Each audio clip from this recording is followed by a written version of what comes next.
Star live Bharat. নমস্কার।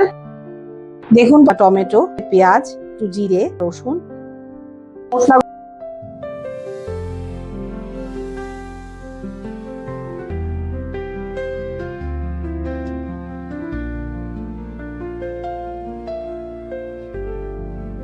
Star live Bharat চ্যানেলের পক্ষ থেকে আপনাদের সকলকে নমস্কার জানাই। স্বাদের রান্নাঘরে আমি মোহন পাল আপনাদের কাছে একটি নতুন রেসিপি নিয়ে এসেছি। এই রেসিপিটি তৈরি করেছেন আমাদের স্বনামধন্য এক ম্যামের কাছে জেনে নিন এই রেসিপিটি কিভাবে কত সহজভাবে তৈরি করা যায়। নমস্কার।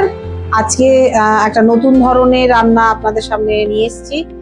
আপনারা বোধহয় সবাই জানেন যে এই পাতাটার নাম কি, কোন গাছের পাতা।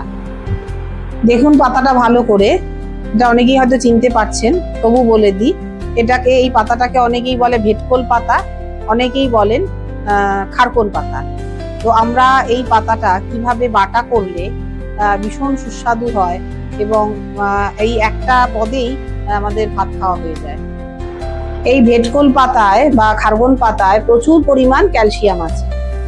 এই খারকোল পাতা বা ভেটকোল পাতা বাটা করতে কি কি মশলা লাগবে আমি একে একে দেখাবো, আপনারা দেখতে থাকুন। এই পরিমাণ পাতা আমি 2 আটি নিয়ে নিলাম।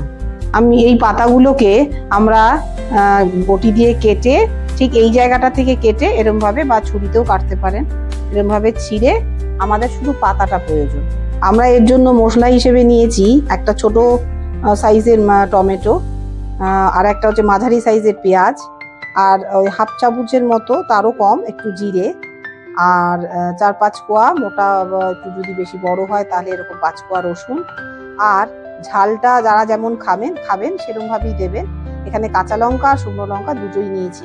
শুকনো লঙ্কা দিলে একটু বেশি স্বাদের হয়, তাই শুকনো লঙ্কা কাঁচা লঙ্কা নেওয়া হচ্ছে। তাই দেখুন আমরা তেল দিয়ে দিয়েছি, সর্ষের তেলে আমরা করছি, সাদা তেলেও করতে পারেন, সর্ষের তেলে একটু বেশি স্বাদ হয়। আমরা একে একে যে মশলাগুলো দেখালাম সেগুলো আমরা কড়াই ছেড়ে দিচ্ছি। মশলাগুলো দেখুন একটু নরম হয়ে এসছে। এবারে একটু নাড়াচাড়া করে আমরা যে পাতাগুলো ছিল সে পাতাগুলোকে ভালো করে ধুয়ে নিয়েছি। ভালো করে কলের জলে ধুয়ে নিয়ে আমরা একে একে পাতাগুলোকে এর মধ্যে মশলার সাথে ছেড়ে দেব।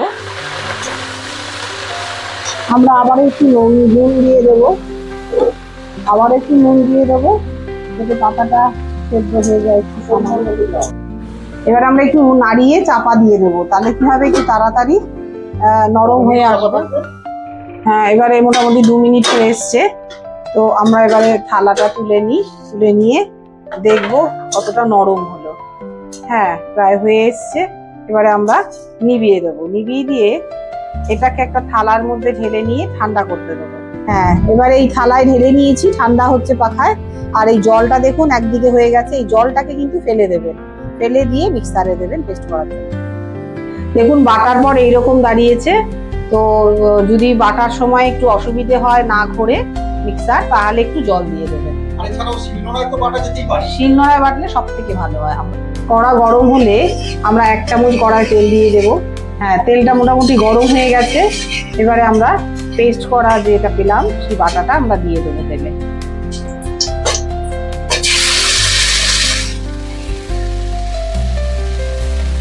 খুন্তি দিয়ে নাড়িয়ে নেব।